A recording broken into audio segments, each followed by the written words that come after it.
down so we can get started. Thank you. Well, I hope you've been enjoying Marxism Festival. If this is your first session, welcome. This session is From Labour Zionism to the Religious Right, Has Israel Changed? My name is Agnese. I'm a member of the Hacking branch of the Socialist Workers' Party, and I will be chairing this session. Before I introduce our speaker today, just a few words on how the meeting runs. Our speaker will introduce the topic for about 30 minutes. After that, we will have a very short icebreaker, and then I will be taking questions and contributions. I have then just a couple of announcements, and then our speaker is going to sum up. Right, so our speaker today is Rob Ferguson. He is a member of the Socialist Workers' Party in Dorset. He's also a member of the National Steering Committee of Stop the War, and he's written extensively on Israel and Palestine in the International Socialism Journal and also in Socialist Worker. So without further ado, Rob, if you want to start.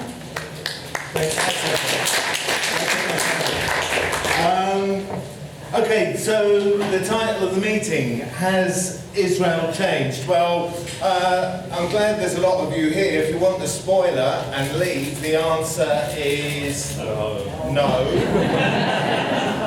Wait for it. And yes, it has. Both. The question's an important one. I want to argue for three reasons. One, the political trajectory of the Zionist project, I think, points to the nature of its foundations. Secondly, it helps inform what and who we are fighting. Let me just do my time as well. What and who we are fighting in the battle for Palestinian freedom. And thirdly, that understanding that political trajectory points to the forces that can end the genocide and the settler colonial project from which that generates it. There are two approaches, I guess, to the question of the title that I wish to contest. The main one is that of liberal supporters of Israel who contend that the current Israeli regime, led by Netanyahu and the religious right, represents a break from supposedly democratic or even socialist principles of Israel's founders. The other, an understandable view in present circumstances, but I think mistaken, is that the genocide in Gaza simply reflects the culmination of a long-held intention on the part of the Zionist leadership to rid Greater Israel, Eretz Israel, of every single Palestinian.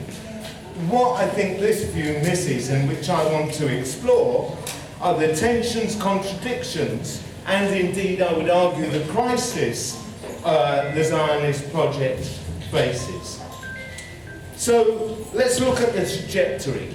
For the first 3 decades of Israel's existence after the Nakba, Labour Zionism dominated every government, all its state institutions, the upper echelons of the army, including all its successive chiefs of staff up until 1977 or so. In the last legislative elections to the Israeli parliament, the Knesset, in 2022, the Israeli Labour Party received less than 4% of the vote and only, I forget quite, either 3 or 4 seats. Meretz, which is the wing of Labour Zionism most associated with advocating the two-state solution, failed to get a single seat. So how do we explain the trajectory from the Labour Zionism of Israel's founders to the current dominance and hegemony of the right, not least the religious right in Netanyahu's cabinet? First, I want to outline some constant features, founding features of the Jewish state. One, it was always a colonial project. Two, it was always an imperialist project. Now, in saying that, I don't mean that this is simply a fortuitous combination. The Jewish state was rooted and forged within the imperialist world order that emerged at the end of the First World War. It owes its foundations and its continued existence to the imperialist powers. First to Britain and France, and then to the United States. Secondly, it is a project that has always faced Palestinian resistance. Resistance that poses a threat not only to the settler colonial state, but also to the imperialist order in the Middle East, and I'll explain why. Although Phil Marfleet, who is sitting in this room, has just published a book which I cannot summarise in this, which really explores this in depth, Palestine, Imperialism and the Struggle for Freedom, and I recommend that book to everyone here. Thirdly, Israel was forged and continues to exist in the context of threat of revolt by the masses of the Middle East against their own rulers. Now, in elaborating this discussion, I want to, I guess, maybe by implication, if not explicitly, contest the view of Zionism as an all-powerful ideology, almost an autonomous power, somehow able to subsume governments, states, parties, even perhaps social movements within its grip. Not only do I think this is an ahistorical view, but it is unable to explain the relationship between Israel and imperialism, and acts, I think, as an impediment to building the kind of movement we need to challenge them. So what of the origins of Zionism and Labour Zionism? Zionism emerged as a political movement in reaction to the rise of anti-Semitism in the latter part of the 19th century. The promise of emancipation and free assimilation of the late 19th century was torn aside as economic crisis, the conflict between new nation states, and crucially the rise of working class socialist and revolutionary movements racked the capitalist system. And Zionism as a political movement sought a solution to rising anti-Semitism and persecution and exclusion that would provide Jewry a place in the existing world order without challenging the social system on which that order was founded. If you want to read alternative movements that were more dominant at the time, people should look at the book Radical Jewish Tradition by Donnie Gluckstein and Jamie Stone. From the outset, Zionism's founders sought the support of colonial powers to grant a Jewish homeland. This required significant effort. Government ministers, military officers, political figures across Europe, but particularly in Britain, had to be systematically courted, lobbied, and persuaded that such a project would further the interests of imperialist power. By the way, this was never a moral argument about looking after the interests of Jews. But it was not ultimately Zionist power of persuasion or influence that was the crucial factor. As World War I drew to a close, the old colonial powers, particularly Britain and France, were carving up the Ottoman Empire. The newly discovered vast oil reserves of the Middle East were a prize that was to shape the fate of the region. But it was also a period of revolution and revolt. The Russian Revolution speaks for itself. Also revolutions in Germany, Hungary, Italy, and Europe. But the Middle East was far from untouched. One might refer to an Arab Spring of 1919, which saw revolts across Libya, Egypt, Tunisia and Palestine spreading to Iraq, Morocco, Sudan and Syria. Just some news headlines from the time. Egypt, peril to the east. Rise of Bolshevism threatens to renew world warfare. And British officials in Egypt, for example, fearing that Soviets might take hold, insisted the Mufti issue a fatwa against Bolshevism. This was a protracted wave of revolt that lasted in the Middle East, that lasted from 1918 to the early 1930s, after which we had the Great Palestine Revolt of 36 to 39. The RAF mounted bombing campaigns against the revolts in Egypt and Iraq, and the French Air Force bombed rebels and deployed tens of thousands of French troops against the Great Syrian Revolt of 1925 and 27. So it's in this context, the post-war carve-up of the Middle East, the discovery of vast oil reserves, and the threat of Arab nationalism and revolution, that Britain throws its hand behind the Jewish homeland with the Balfour Declaration. And it was no accident, by the way, that it was Balfour who spearheaded the political opposition to Home Rule for Ireland in Britain. As the first British military governor of Jerusalem, Ronald Storrs, put it, Britain needed a little loyal Jewish Ulster in a sea of potentially hostile Arabism. Why Labour Zionism? Appeals to the imperialist powers and their interests were a necessary but insufficient condition for establishing a new state. Granting of a homeland in itself was not enough.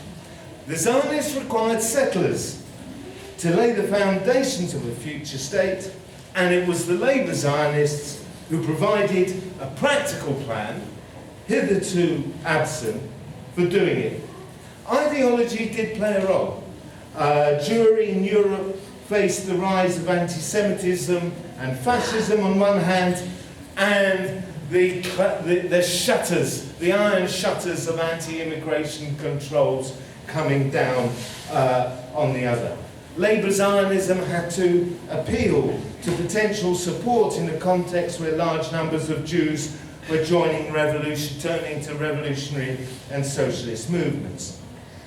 But there is a distinction between the contradictions of Zionist ideology among diaspora Jewry outside Palestine and the role of Labour Zionism in laying the foundations of the settler state.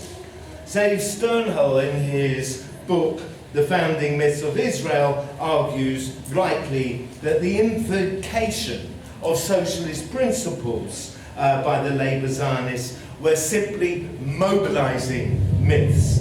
Important, but myths nonetheless. Labour Zionism has to be understood as rooted in the forging of the institutions of state. It was the Labour Zionists who provided a plan for laying those foundations.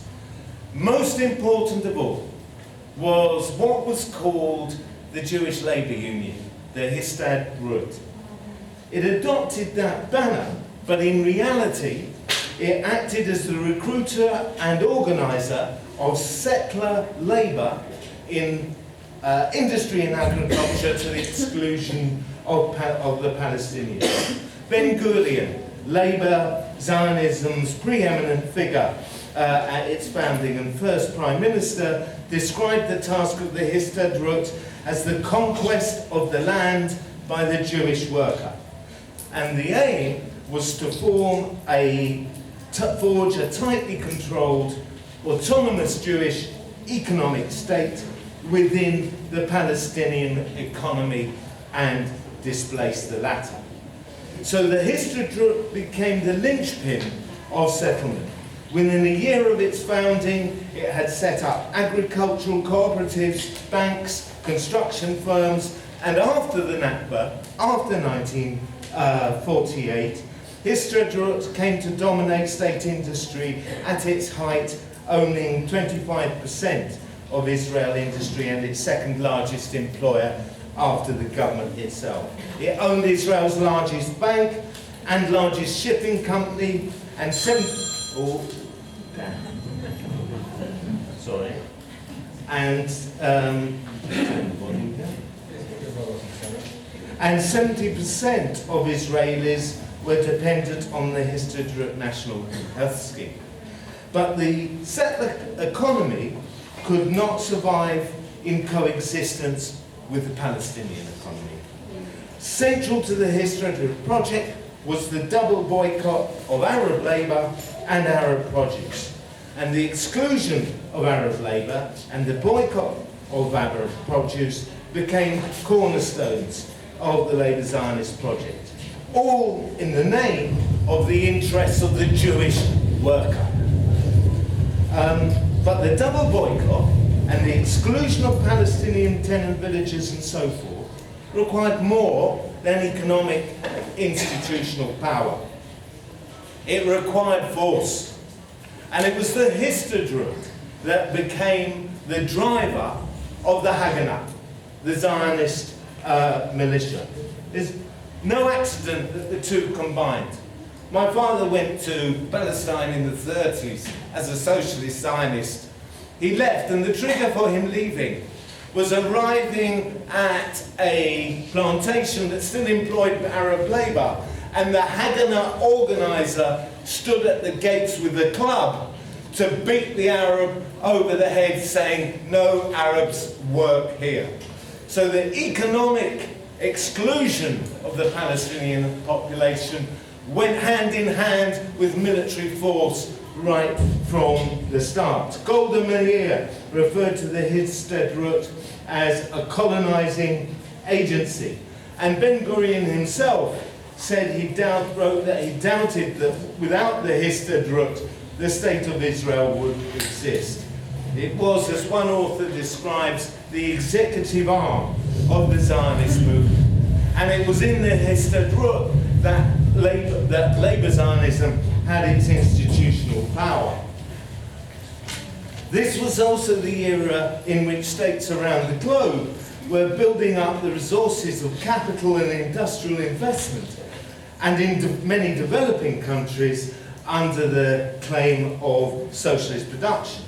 So the political ideology of Labour Zionism, its traction with Jewish refugees fleeing fascism and anti-Semitism in Europe, certainly strengthened its influence, but it was its role in forging the centralised institutions of economic and military power that made Labour Zionism the driving force of the Zionist project for the first 3 decades.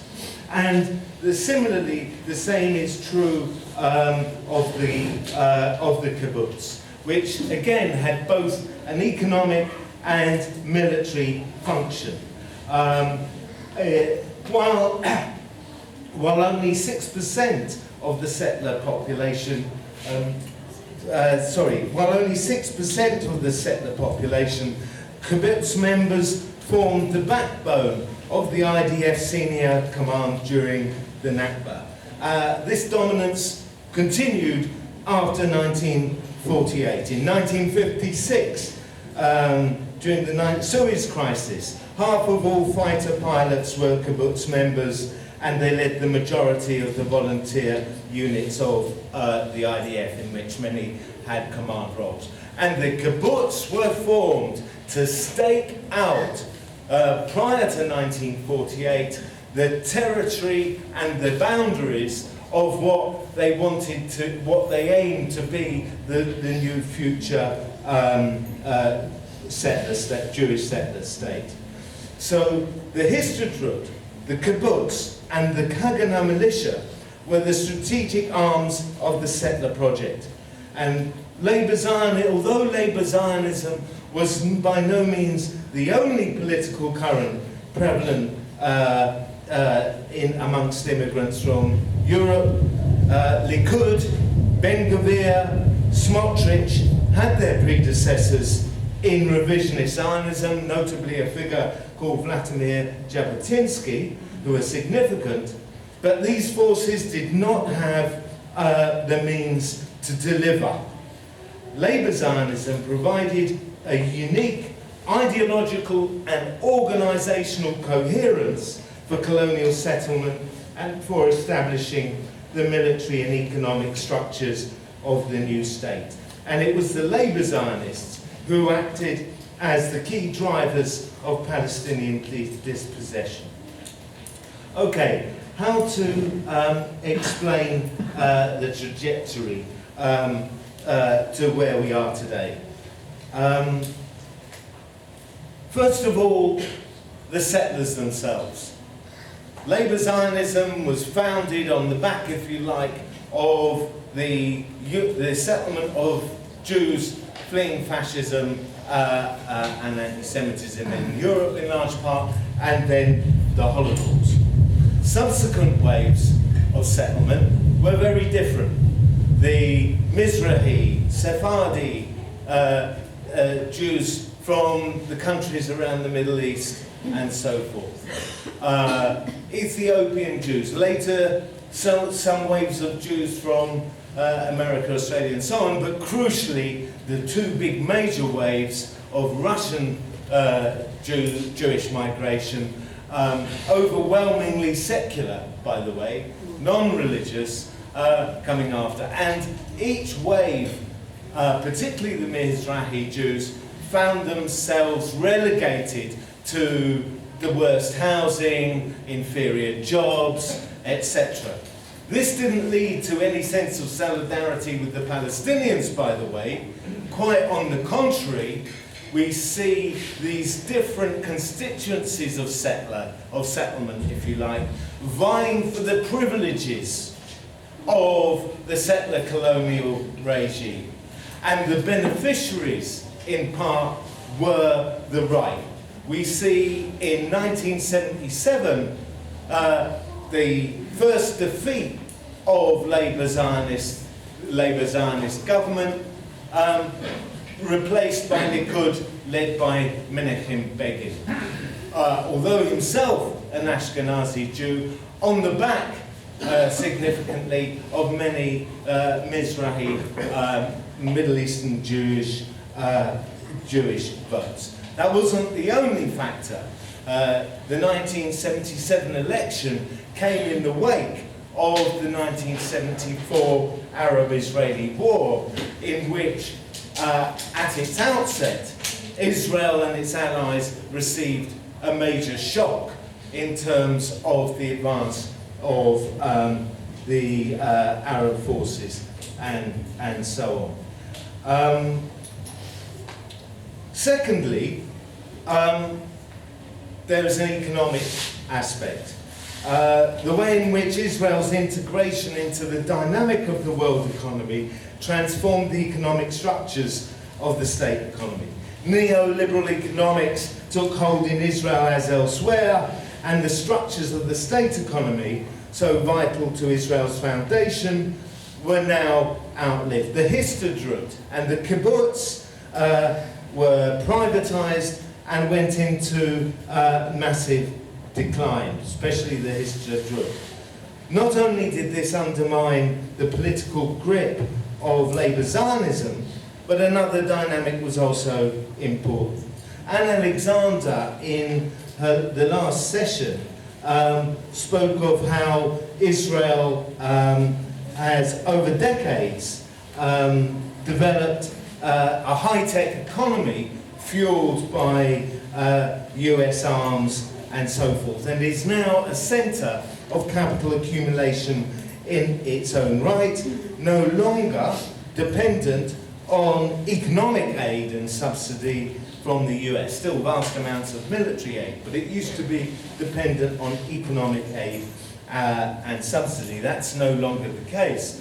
And at the same time, we have seen the relative decline of the dominance of US imperialism across the globe, but particularly in the Middle East, in the face of major rivals like China, but also its ability to dictate to the rising regional powers as well. And that has created space for the Israeli ruling class to assert independence, important degrees of independence from the US and the imperialist powers. And that too has benefited the right and the settler religious right, who want to attach primacy to the war on the Palestinians, whether it's the genocide in Gaza or the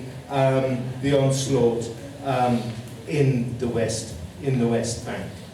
And to finally, well, not quite finally, but there is also the element of Israel's imperialist role in disciplining the Arab regimes when necessary, if you like. This is not simply just at the behest of the US or the imperialists. It's in Israel has a vested interest in the imperialist order, and it can act in pursuit of those interests, sometimes not absolutely aligned with the wishes of the imperialist powers. And this was true in 1956, and it was true in 1967. But we see it throughout its history. 1970, the Black September, Israel intervened to help shore up the Jordanian ruling class against revolt by Palestinians and the left in Jordan, in Lebanon, in the 1980s. And it's no accident, for example, that the biggest spike of military aid to Israel before the present was in 1979 with the fall of the Shah of Iran. And as I say, this is not a simple alignment. Israel does exert its own interest. 1967, in my view, is absolutely crucial, because the premise of the Israeli state, of the Zionist project, was to empty the land of Palestinians. This is what it largely achieved in 1948 during the Nakba. So in 1966, the Palestinian population of the territory controlled by Israel, 1948 Israel if you like, was approaching 10%. After the war, Israel now controlled territory with a population of another 1.3 million Palestinians. Abba Ibn, the Prime Minister at the time, described this fact as a barrel of dynamite.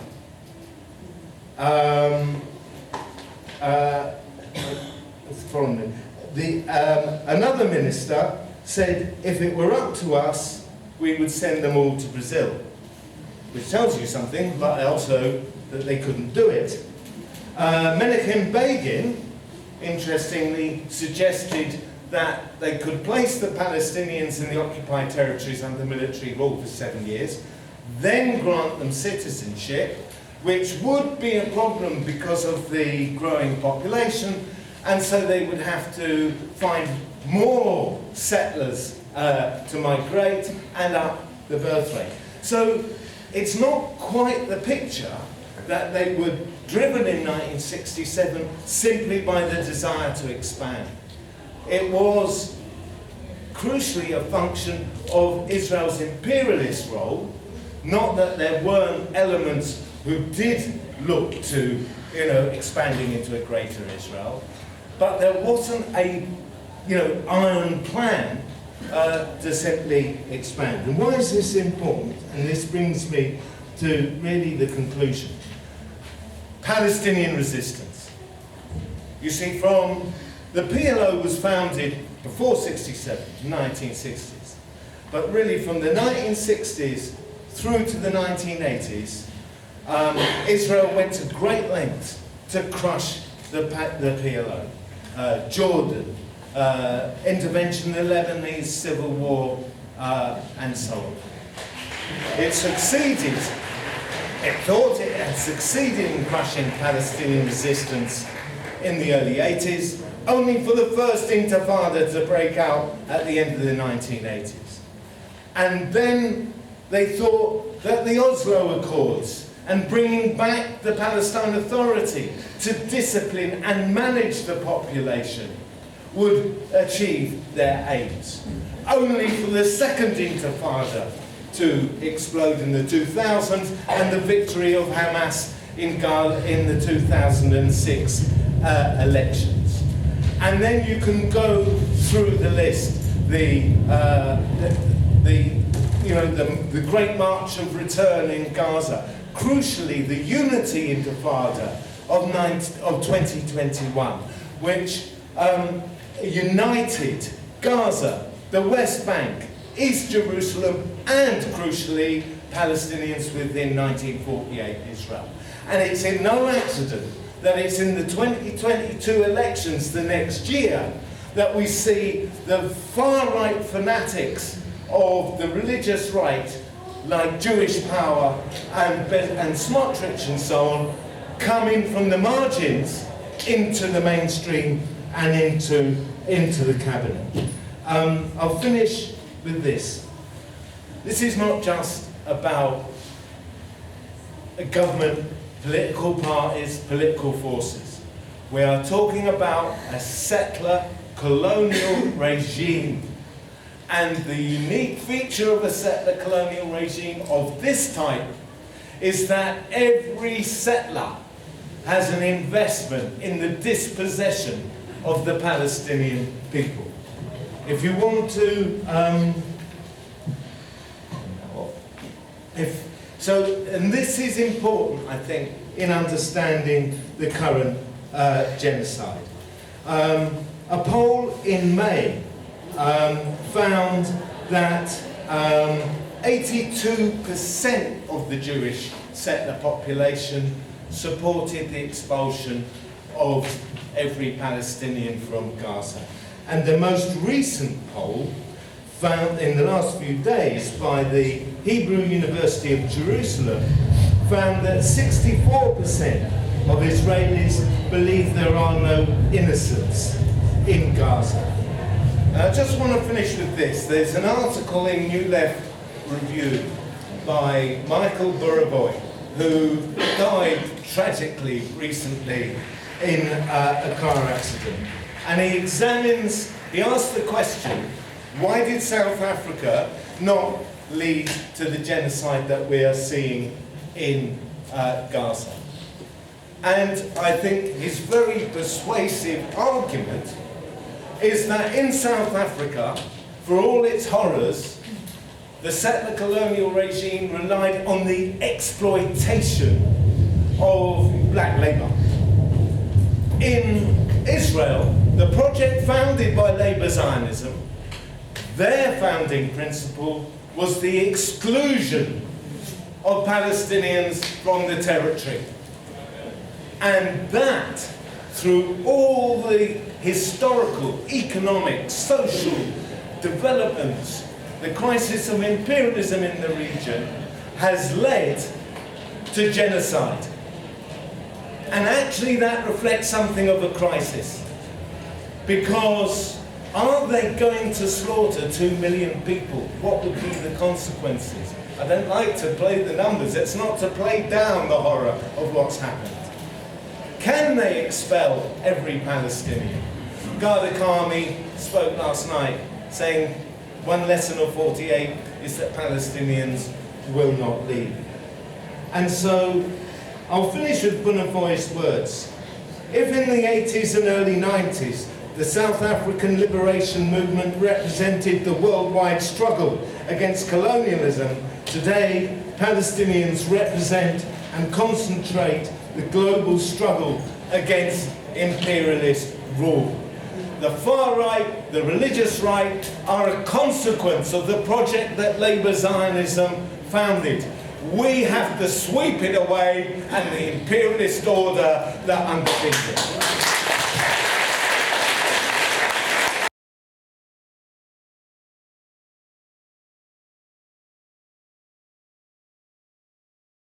the imperialist order. So there is a material basis for the solidarity that poses a threat both to settler colonialism and the imperialist regime. The question, look, you said you were going to be a bit cheeky about the question you're going to ask. I'm going to be cheeky back. You asked about the political parties. I've got an article in ISJ called Israel's Roadmap to Genocide, which explores some of that. In terms of the question about breaking the silence and other very courageous and often brave opponents of the settler colonial regime, the most principled ones, yes, it's important that we note them and highlight them.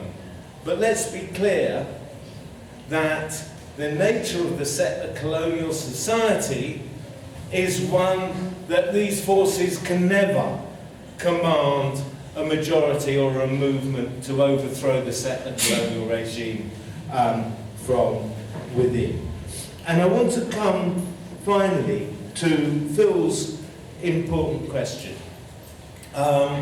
Maybe I skated somewhat in the time, but first to say, yes, it's true that the entirety of the Zionist political spectrum always had its aim as domination of historic Palestine from the river to the sea. But I think this is important.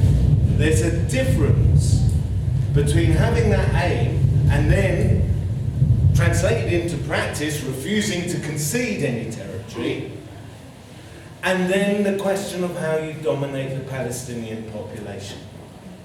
Because if you look at 1956 Suez Crisis, this was motivated primarily by the rise of the Arab nationalist regime in Egypt and the challenge to the imperialist order that posed. Yes, there was the element of expansion, but really it was the rise of Nasser that triggered it. That left a legacy in 1967, where again, the trigger was Nasser's decision, quite understandably, to pull back UN troops from the border. There were no UN troops on the Israeli side, just on the Egyptian side. All the discussions in the Israeli cabinet prior to the Six-Day War are really about Egypt and the Arab states rather than the Palestinians. Afterwards, as I've described in that cabinet meeting, this is not a matter of giving up territory, no. But it is a matter of how you control the Palestinian population. And if you think about it, they tried everything. They tried the settlements. They tried the blockade. They pulled the settlements out of Gaza in 2005 because they thought they would concentrate, they adopted the strategy of expanding the settlements in the West Bank and then blockading Gaza and so forth. They tried the Oslo Accords. They tried military onslaughts. They tried to play Hamas off against the PA. And by the way, it was only not long before 7th of October that Netanyahu told the cabinet, because there was a big argument about it, we need the Palestine Authority. We need the Palestine Authority to control the Palestinian help control the Palestinian population on the West Bank. And I think all that's important because it speaks to two things. One, the permanence of Palestinian resistance and its crucial role in challenging not only the settler regime but igniting revolt more widely across the Middle East. And two, the crisis of the Zionist project that Alex referred to in the last contribution. And that then informs us about the kind of strategy we need. And I'll finish with this, because I said last night that what gives What gives, in Ghana Kami's meeting, what gives me hope? Glastonbury. Now, you could say it's just a music festival, but the sentiments expressed by thousands of young people, mainly at that festival, resonate, I believe, amongst millions across the world. Their sentiments over the horror of the genocide, but also over the horror of the system that gives rise to it. And the measures of repression, banning, prescription and so on, that our own state has put in place in order to attempt to suppress it. I don't think they will.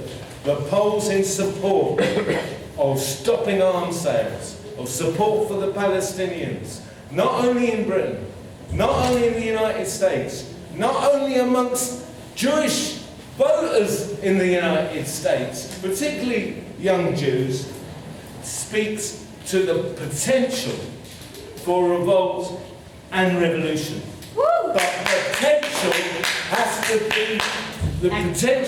has to be acted upon. And I'll finish with this. Look, it's great we have us all here, but we need more, because politics are important. The discussions we've had in this session lead to conclusions about how you organise and how you fight.